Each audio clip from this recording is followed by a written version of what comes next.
신세대 주방장들이 프랑스 전통 요리업계에 혁신을 가져오고 있습니다. 예술 요리의 정의를 바꾸고 One of the things that Gilles has created is a mini dish. 비스트의 규칙을 깨뜨리고 있으며 There is no such thing as a typical menu at the Chateaubriand. 자연으로 돌아가기도 합니다. Doesn't matter if it's a foie gras or a tomato. 처음 보는 페이스트리도 있죠. He's mostly following his desire to have fun with his creativity.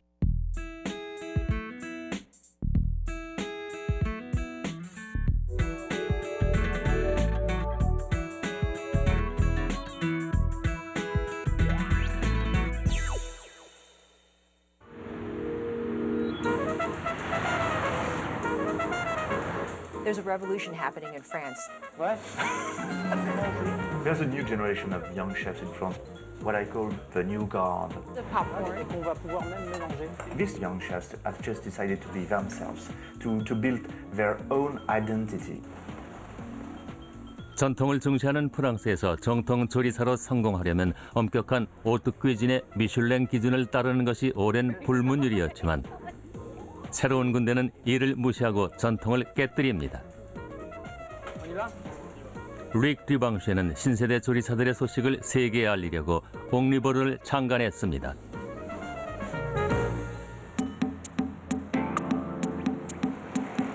My name is Louisa Chu. I'm a chef and a food writer. Whereas the Michelin Guide is still the Bible for the best in classic French cuisine, Omnivore is creating new standards.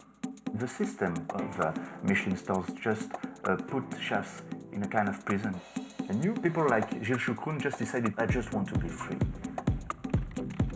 질스 쇼크롱은 새로운 군대의 최전선에 있죠. 최근에 그는 그랑팔레라는 파리의 대형 미술관 안에 식당을 엽니다. 요리의 덧없음을 뜻하는 쇼크롱의 미니빨레는 임시 식당입니다. 여기서 그는 평범한 식당에서는 상상도 할 수 없는 방식으로 자유로운 실험을 하고 있습니다. 요리와 문화를 결합할 때 여기만큼 요리의 독창성을 개발할 만한 곳도 없죠. Gilles Choucroun is a chef at Le Mini Palais, a temporary restaurant in one of the most majestic monuments in Paris. Gilles Choucroun, nearly 40 years old now, who was nothing 7 or 8 years ago. He only had a little restaurant. He's now in the center of Paris, geographically and perhaps also in the mind. Nouvelle cuisine parisienne. D'accord. So Gilles was saying that he really wanted to create a new style of Parisian cuisine that wasn't associated with any regions of France. But there's really never been a style of cuisine identified with Paris alone. Je veux manger assez light. In Paris, people are eating a little lighter. This newer style is really more concerned about, the way people live now. Le mini palais. Mini. One of the things that Gilles has created for the mini palais is a mini créale. He was saying it's like for a mini creative dish in this glass, and he has mini savory dishes and mini sweet dishes. It allows him to have a whole different category that people don't expect and don't have preconceived notions. Okay. So we're going to start with the foie gras, a very classic French ingredient. Vu la chaleur, sinon on est mal. L'idée, c'est de se servir d'un céleri rémoulade. In classic French cuisine, you have a dish called celery remoulade, which is made with celery root.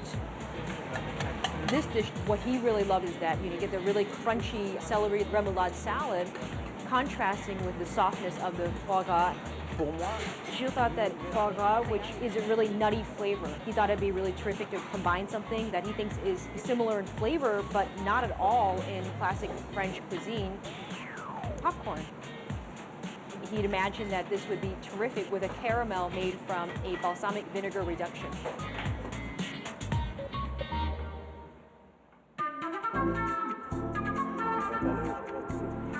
For a chef like Gilles and the new guard, this new generation, being in a space like the Grand Palais is very important. le Grand Palais est quand même un des monuments. This is in the heart of Paris. People come for their very serious business lunches because it's the most chic place to come right now. And they understand that a chef like Gilles should be in a space like the Grand Palais, not in some, warehouse somewhere. The new generation is now really recognized, you see? Gilles is saying that he's so inspired that he tries to create dishes that are really as artistic as what's displayed in the Grand Palais itself. Les cubes de thon. The tuna cubes and herb salad with a few really thin slices of red onion. This is a beautiful dish.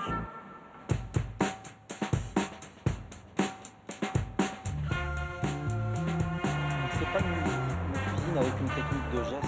His cuisine is really more about the senses. Compared to the old classic cuisine, which is really about like, you know, the very careful gestures and techniques, here you still have a beautiful product, but then there's something interesting in here. So this dish has strawberries, the classic French kids candy. Tagada. Tagada, that's right. Okay, okay. It's kind of chewy, like strawberry marshmallowy candy. And Pop Rocks. It's really alive. The Pop Rocks, I can see them popping from here. When you put it into your mouth, just, you know, it's a bomb. That's fun.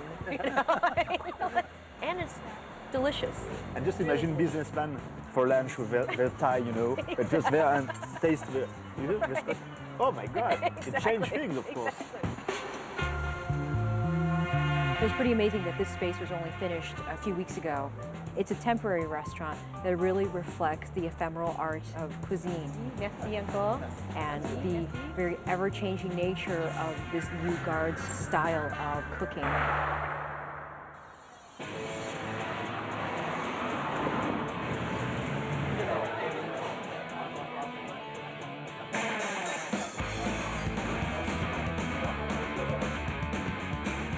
We're talking about freedom and pleasure. Can I try it? Yes. That's what Iñaki Aizpicarte does. Iñaki is probably one of the wildest chefs in Paris today. 새로운 군대의 대표인 이냐키 아이즈피타르테는 어떤 조리사도 해본 적이 없는 방식을 씁니다. 그의 식당인 르샤또 브리앙은 전통적인 프랑스 비스트로를 새롭게 바꾼 겁니다. Salut. Tiens, ça va? C'est Jonathan. There's no such thing as a typical menu at the Chateaubriand. So yesterday you had corn, fresh pistachio. Il y a toujours quelque chose qui change. Des fois 3. The whole 5-course tasting menu changes every day. It's always different. Ça marche. Les 4 amuse-bouches là. So here's the starter. A mackerel ceviche with Tabasco vert en gelée. green Tabasco jelly, tiny jelly cubes, lychee sorbet, purple basil, and almonds. Fresh almonds on the top. No, what's the word? Boundaries? Là où j'ai envie d'être, c'est-à-dire faire à manger pour qui j'ai envie de faire à manger. He considers he's just cooking the way he wants to cook and who he wants to cook it for. On y va? That is the most important thing to him. Ensemble, hein, l'équipe. Et Iñaki just told me, I want a place where my friends can still come. It's a 40 euro menu. 40 euros, that's what, 55 bucks maybe? One can afford it. Some people wrote he was a punk chef because he's self-trained, hasn't worked with famous chefs at all. No one ever told him what classic food was.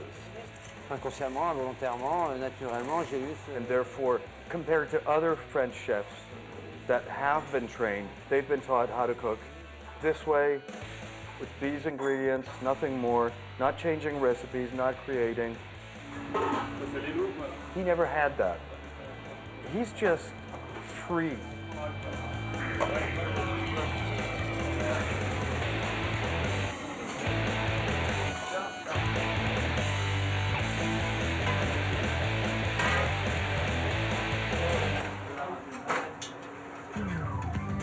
There goes the tuna.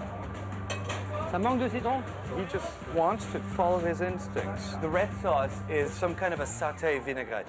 Asian, African, French. What did I find this morning at the market? The pak choreuse and some tiny Korean dried fish. Where does this come from? Who knows? Ouais, Jérémy. It is creative. It is different. It is modern. Thank you. It's 21st century Parisian food. Pak choy et petits poissons croustillants.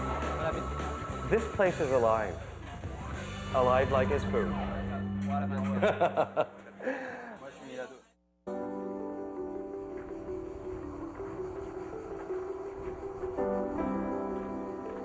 Paris is not the only place where the revolution is taking place with the new guard of young French chefs. Françoise, on a un peu des tomates par là ou pas? That's also happening down in the south of France. You have the blue basil here. Near the town of Arles, there is a restaurant called Le Chassaignette. The star of the place is the garden, and we just have to wait until he gives to us the best produce to prepare in the kitchen. Armand Arnault just finished his first season here at La Chassaignette, and it's already garnering worldwide attention from gourmets, including those from Paris, who travel down just for a single lunch. 아르망 아르날은 신세대 요리의 새로운 측면을 보여줍니다. 직접 재배한 채소를 쓰죠. 파리 남부에서 700km 떨어진 아를르에 위치한 라 샤사니엣의 요리는 주로 텃밭에서 수확한 것으로 만듭니다. 전설적인 주방장 알랑 루이카의 제자인 아르날은 계절 채소로 메뉴를 개발합니다. 신선함과 전통을 내세운 아르날의 신세대 요리는 세계적인 관심을 얻고 있습니다. So you know what? We're gonna pick up some few things to prepare for the kitchen, okay? Like we do every morning. We have 4 gardeners here who do amazing jobs. We pick up what we need for the day. Wow, That's why we have no waste. beautiful. So they know exactly which ones are going Yes. to be ripe, Exactly. like this morning. Some beautiful eggplants, green zebra tomato. For him to be able to work with something that's, just an eggplant or just a tomato when it's at its absolute peak, that's what he feels is really a luxury ingredient. It doesn't matter if it's a foie gras or a tomato.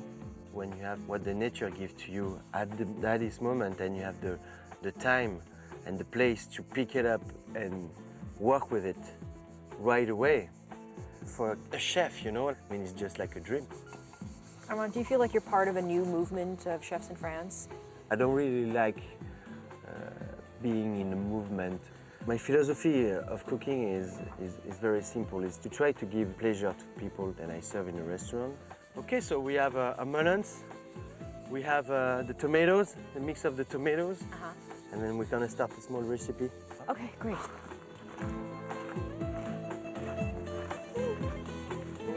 Okay, so we're gonna do a beautiful gazpacho of melon, and then after we're gonna do a baby tuna called bonite, and I'm gonna show you what I learned as a technique in Japan by preparing that.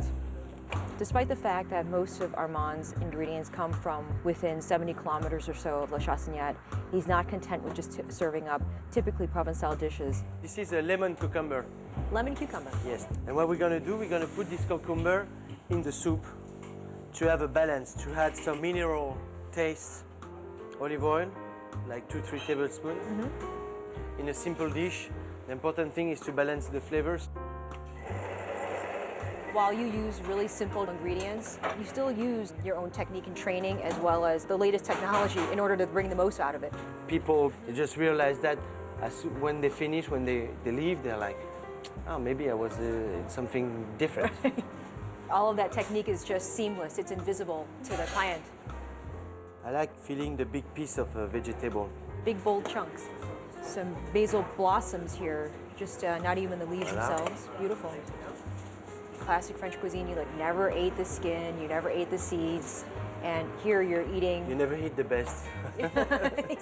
You just have to hear what this garden have to say and try and transform what it gives to you. So you garnish this with a sunflower petal? Yeah. And you see all the things happen. The sweetness of the melon comes through so subtly. The tomatoes, Acidity. the freshness of the cucumber, and you have this plant. Really enriches the entire flavor. So now we're gonna do a dish that's gonna be like half Spain, half Italian, okay? But for the fish part, we use Japanese technique, and we're gonna steam a few seconds. We just take away all the surface microbes. Yes. A lot of sushi fish is frozen, so there's not the same kind of concern with the surface bacteria. you're getting this locally, I mean, from the Mediterranean. Exactly, from Mediterranean Sea.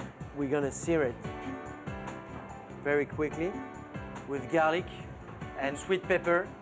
I was in north of Spain, and it was this woman who always prepare this mix to do all the calamaris and all the things coming out from the sea. So I just steal the recipe from her. This is going on to a super hot flat top grill right now. Whoa, the smoke off of that is just so powerful. And then I'm going to show you the eggplants. I cook on the oven, very low, balsamic vinegar, then olive oil. Same-o, same-o. Here we make a caviar, eggplant caviar. Eggplant caviar. This is like a very classic Mediterranean staple. Exactly. And we had some basil, red onions, Parsley. a little bit of garlic. Sorry.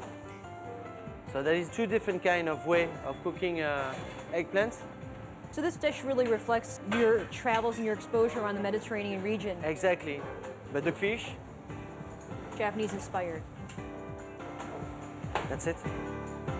Is a work behind, a crazy work behind, to make something look the most simple when you have on your plate.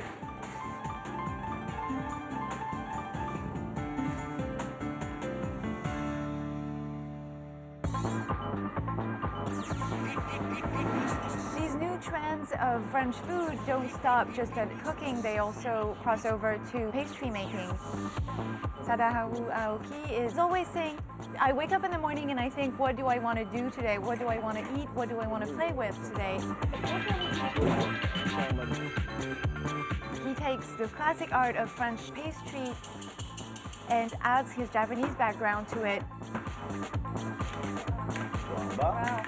He feels completely free to be as creative as he wants to be. 이 신세대 조리사는 경계를 넘어서 국제적인 맛을 만들어내려고 합니다. 예전 같으면 꿈도 못 꾼 일이죠. 사다하루 아오키와 페이스트리만큼 이국적인 조합도 없을 겁니다. 초콜릿과 zucchini라는 블로그에서 신세대 요리를 자세히 다루는 요리 작가 클로틸드 듀숄리에가 사다하루의 제과점에 갔습니다. Sadaharu Aoki came to France 18 years ago. He now has 3 shops in Paris. The way that he fits into this new guard of chefs in general is that he's mostly following his desire to have fun with his creativity. That's a creation of his. Voilà, ça s'appelle Saya. This one is named after his daughter. His daughter's name is Saya. Crème chocolat ivoire fraise. Strawberry and white chocolate cream, pistachio crème brûlée, Et ensuite, il y a des sapins. and then butter cookies at the bottom. I like how the pistachio is kind of coming in a second wave. Délicieux. Voilà. Since he builds from classic traditional French pastries, his work is still in line with that tradition. He's trying to give the Parisian pastry eater that little exotic touch. Ça, c'est mon grande spécialité. This has been his specialty for 5 years. It's the green tea opera. It's alternating layers of an almond cake, green tea buttercream, and chocolate ganache. Un grand classique opéra au café. The traditional opera has the cookie base soaked in coffee. In Japan, of course, they drink a lot more tea than they drink coffee, so his is flavored with green tea, and that's it.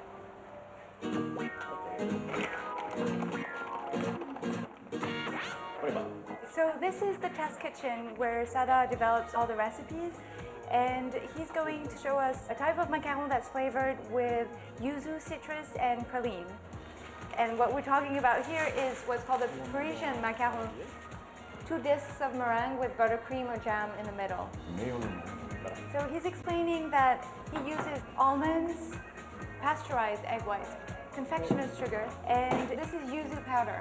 C'est une sorte de citron. Yuzu is a Japanese lemon that's more bitter. Wow. D'accord, ok, it's almost like grapefruit. We're going to grind the almonds, confectioner's sugar, and yuzu powder together. Voilà. We're going to whip the egg whites with sugar.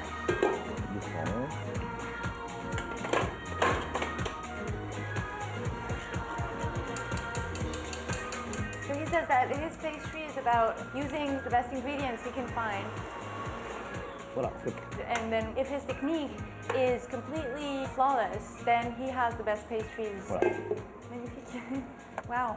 Nothing is left to chance ever. Mais j'ai cherché, moi-même j'ai cherché Sada, c'est quoi? He's been creating those pastries with Japanese influences for about 5 years, and he strongly feels that he was at the right place at the right time. Juste commencer pour le japonais. Because the French public and the Parisian public in particular was ready for Japanese things. And so he entered that trend. This is why there's no problem with taking things too far, because he's just taking them to Japan, and that's where people want to go. It definitely has that, what I compare to grapefruit flavored. It's yuzu flavored macaron that our grandmothers would not have recognized. Ça on fait tout le temps avec le japonais. What he says is that he feels like a sushi chef, because sushi also has to be made with pristine ingredients and really precise and simple techniques. C'est une idée de décoration pour les sushis. D'accord, okay. He's presenting the eclair and the yuzu macaron as he would sushi. He's never really sure where he's going or in which direction, but it all boils down to the ingredients that he uses and having fun with them. Quand même.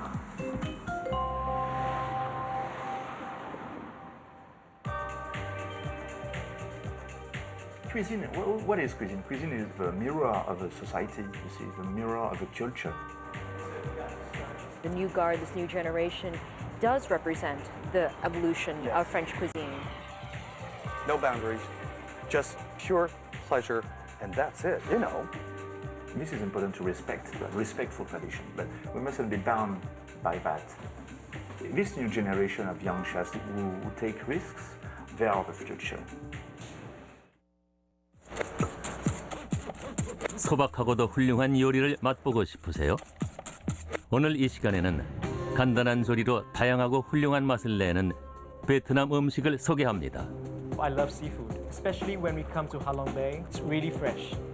하롱베이의 수상마을을 자세히 들여다보고 Their sea lakes are so well developed, they often claim to have a hard time balancing on solid ground. 카페인 붐이 일고 있는 하노이를 소개합니다. We took the French coffee and Vietnamized it and make it our own. 아침 이슬로 부드럽게 만드는 따인인의 쌀피. Mrs. Nam is making rice paper for at least 35 years now. 호치민 최고의 요리를 선보이는 렉스 호텔도 기대하십시오.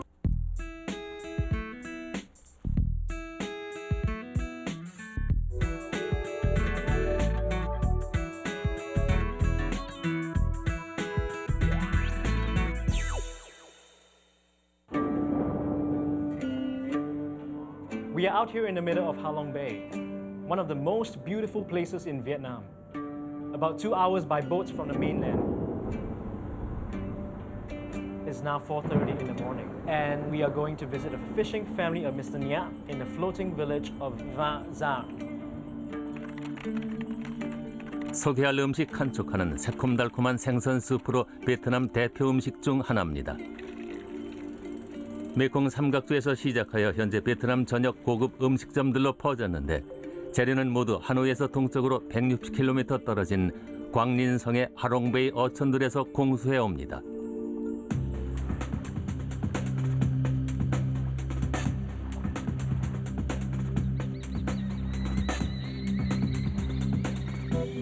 There are 4 main fishing villages in Halong Bay, and with a population of around 700, Va Gia is the largest and one of the most remote.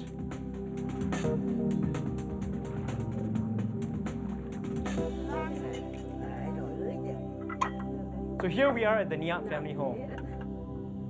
The whole family has lived here for at least 3 generations. Yeah. This is Mr. Nhiat's parents, his wife, daughter, grandchildren, and various in-laws. This dish is called Can Chua Ca. It's a sweet and sour fish soup that is very popular in Vietnam.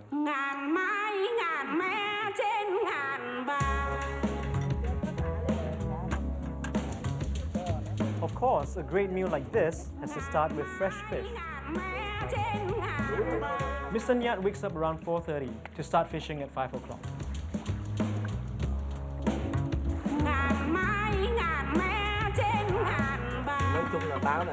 He says during the summer season, he usually uses prawns or squid as bait for the fish.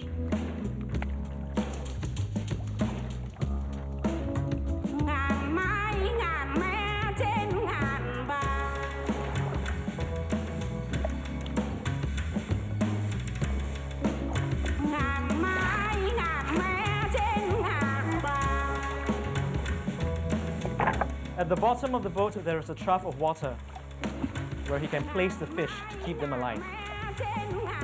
On any given day, he'll catch snapper, groupers, tuna, vokfish, which is a sea bass.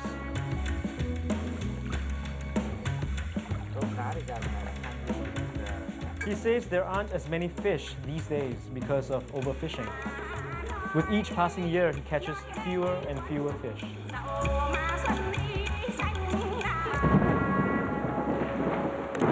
The weather changes constantly.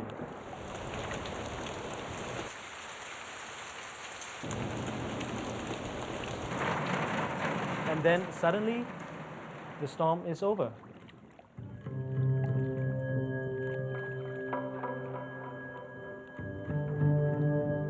These people have lived their entire lives in these floating villages. Their sea legs are so well developed, they often claim to have a hard time balancing on solid ground.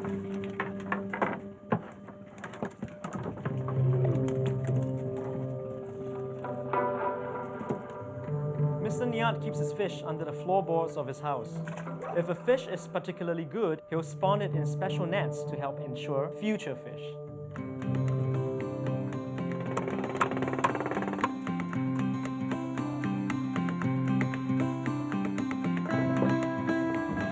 This tool she's using is a 50-year-old knife, really old, but still useful. The daughter cooks, but the whole family contributes on a regular basis, even the grandparents. The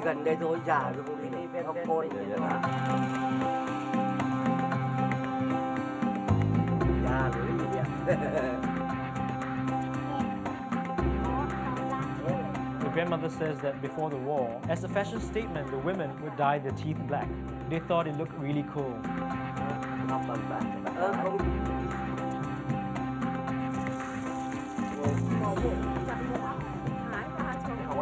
The daughter says she uses pork fat to stir-fry the tomato. Ingredients like pork, beef, vegetables, fruit, they buy and trade from farmers who come to the village with well-stocked boats. After a few minutes, she pours water in to make a broth.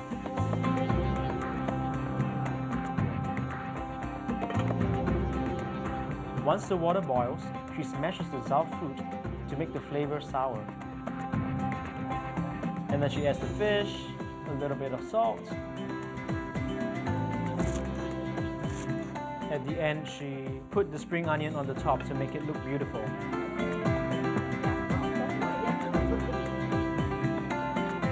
Wow, it's good. It's really yummy. I think it's great. The fish make it sweet, and the zao fruit make it sour, and the soup is just delicious. Halong Bay is a beautiful place. Mr. Niat loves living here with his whole family.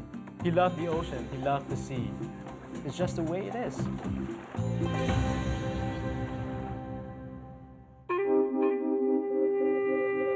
The biggest city in the north is Hanoi, which is the capital city of the country. It was first set up in the year 1010. The first king of the Ly dynasty in Vietnam, in one of his dreams, saw a dragon soaring up into the sky from this area, and he thinks it's a good omen. So in 2010, we're celebrating the city's 1000th birthday. It's gonna be a huge celebration.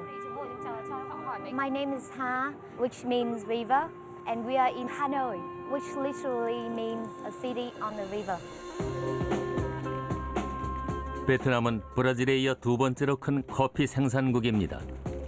한때 프랑스령 인도차이나의 수도였던 하노이는 프랑스의 커피 문화를 아시아로 불러들였죠. 지금부터 파마와 함께 커피숍이 즐비한 거리를 누비는 커피 투어에 나서볼까요? Vietnam was one of many French colonies, so you can see the French influence all over the country, and especially in Hanoi.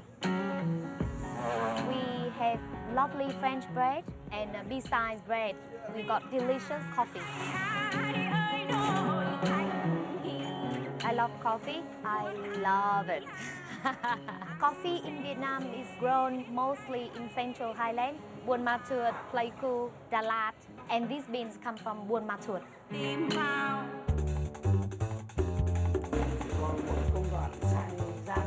After the roasting process, he pour the hot coffee beans into bamboo baskets like this. He do it in front of the fan, so that's how they separate the husk and the beans. When he put the beans inside the roaster, the color is light yellow, but after they cook, the color turns a beautiful, rich, dark brown. The taste is crunchy, warm. I don't think it's that bitter, actually. Bittersweet. Beautiful. The most popular means of transport in Hanoi is the motorbike. The traffic is like, what is the word? Organized chaos. Organized chaos. For Asia in general, tea is still more popular, but coffee is becoming more and more popular, definitely. Generally, Vietnamese think that Western coffee is too weak. Vietnamese coffee will give you a stronger kick.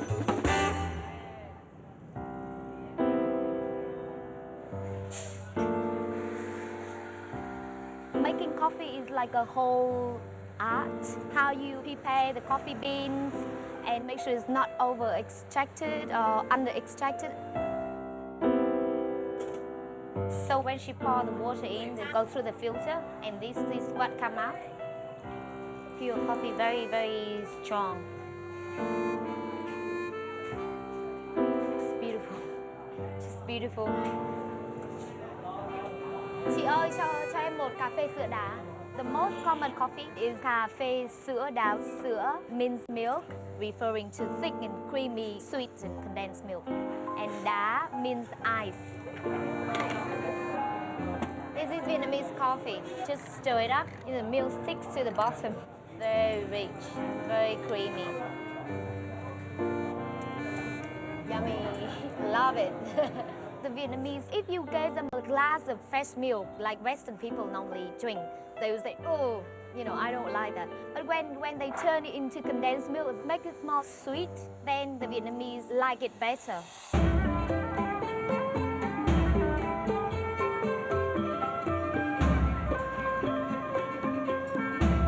now in the old quarter of Hanoi, in a famous little coffee shop, Giang.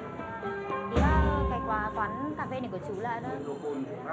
This gentleman's father first opened this cafe in 1945. That's his father. This young boy in this picture is the current owner. This family is famous for egg coffee. In Vietnamese, we call café trứng, and trứng means egg.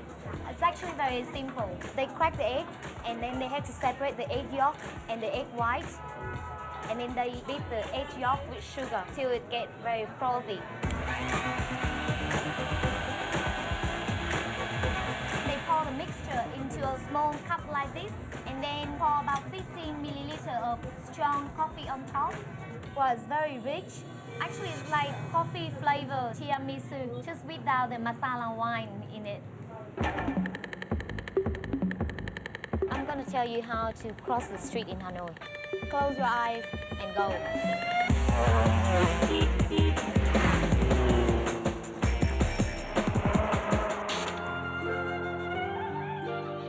Weasel coffee, there's a legend.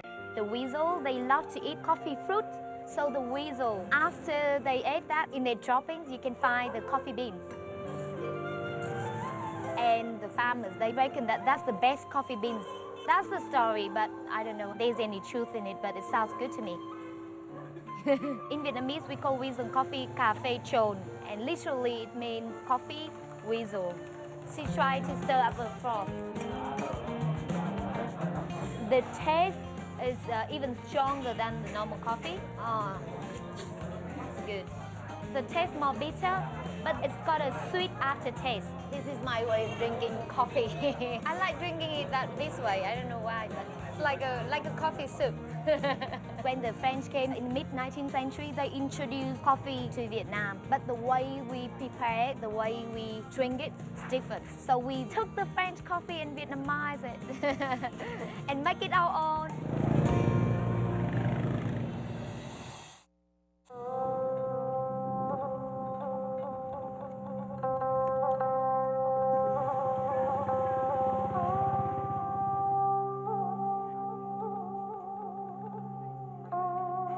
Tây Ninh province has been making rice paper since the beginning of 20th century.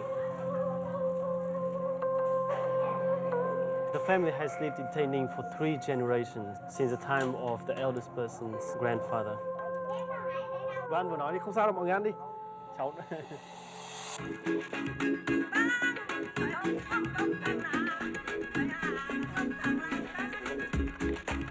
쌀피는 베트남의 주요 산물인데요. 그중에서도 호치민에서 88km 떨어진 따이닌의 쌀피는 아침 이슬을 이용한 특유의 부드러움을 자랑합니다. 이곳의 쌀피를 특별히 반짱이라고 부르는데 전국의 요리사들이 반짱을 구하러 일부러 따이닌을 찾을 정도죠. She said, we start simply with the rice. She grind it to get really nice flour and then mix it in water.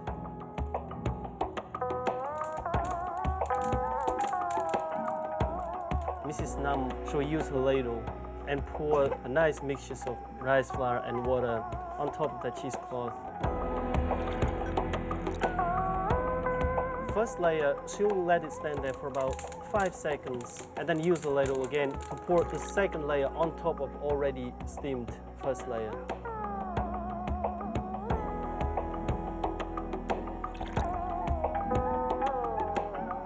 Mrs. Nam gently rolled the rice papers on the homemade rolling pin made of bamboo.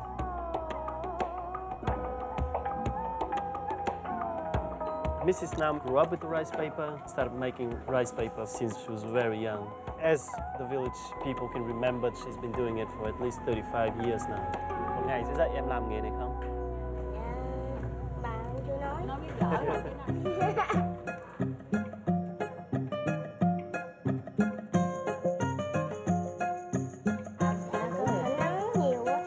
She said that during the really nice sunshine weather, she'll dry it on the sun for about 1 to 2 hours. Không biết nữa, tại không có gì ngoại.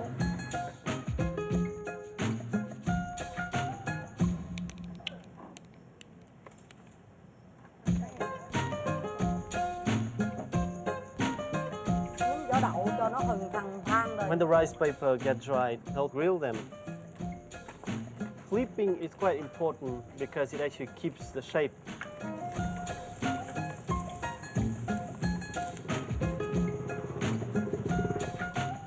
And you're waiting for it to go from translucent to white.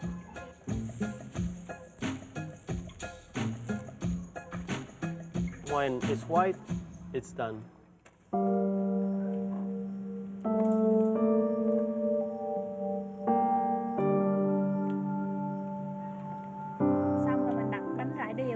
The most important feature that makes this rice paper unique is after grilling, what the family does is spread them evenly on the net.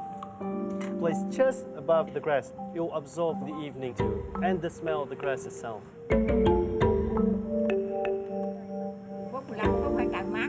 Depending on the weather, if the weather is really nice and moist, 10 minutes and it's ready.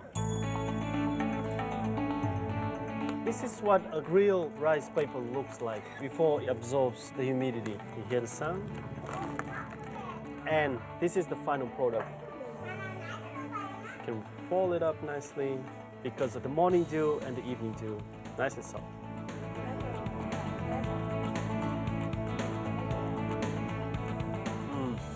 Yummy.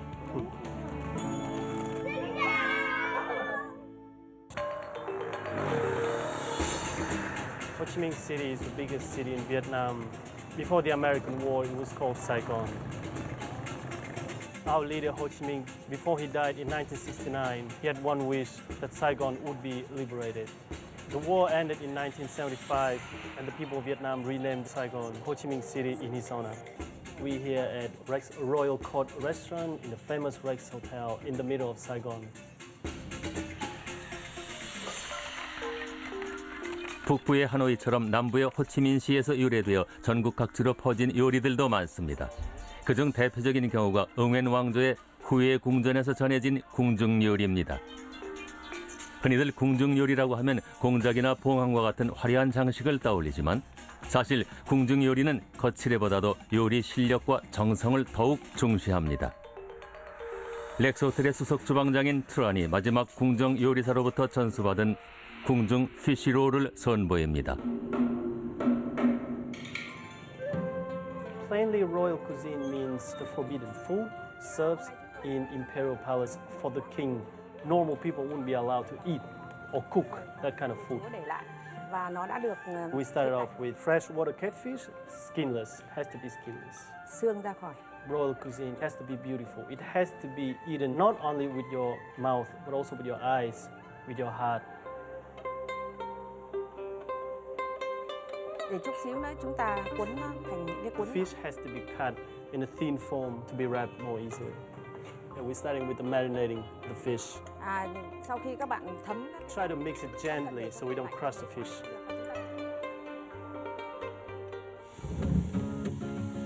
Coi như là mình là khách ha. We'll start wrapping the fish now. Đây là bánh tráng Việt Nam. It's a traditional Vietnamese rice paper. The royal court cuisine dates back to the Nguyen dynasty, 1802 to 1945. The Nguyen dynasty decided to establish a capital city in Hue, right in the middle of Vietnam. They were French ruled till Ho Chi Minh organized a whole democratic election in the country and started to wage war against French. That's when Nguyen dynasty came to an end. Hơi phí vì ô liu thường là để. During the process of on-the-job training as a professional cook, she started traveling to Hue in search of imperial palace chefs. During that process, she actually found a female cook that used to cook and serve for the queen. That's how she learned how to cook Hue food straight from that lady. That lady is about 90 years old now. Nó đã ướp được. Nó không phải là chả giò, nó không phải là chả giò. Okay, so basically you just eat it plain like that. What you see on the plate, you have it like that. No dips, no sauce, no nothing. Pure imperial cuisine. As it's been marinated with garlic, a bit salty, a little bit sweet, and it's really crispy. You can feel it in your mouth. Cái này em nghĩ cũng không cần chấm thêm bởi vì ăn vô thì cái mùi vị nó rất là ngon rồi. And now the recipe for the royal imperial cuisine is not secretive anymore. It's been passed around to the population and everybody can eat it. Nhớ được. Theo đúng mà cái ông cuội này thì cũng như con tôi đã nói. In Vietnam, there is a story that has been passed down from generation to generation about King Hùng the 17th. He was growing old and weary and wanted to pass his kingdom on to one of his many sons.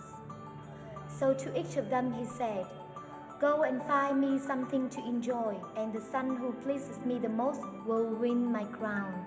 Of course, the sons came home with gold and jewels and artifacts from foreign lands, and the king was impressed. But his youngest son, Linh Lang, surprised him. In his hand was a simple square rice cake wrapped in a banana leaf and stuffed with pork and beans. "What is this?" demanded the king. "Father, it is our land from which grows our rice, our trees from which spring leaves, our animals and our agriculture stuffed within. This cake, which the son called Bánh Trưng, is Vietnam. It is who we are." And the king was so taken by the simplicity of it all. He rewarded his crown to his youngest son.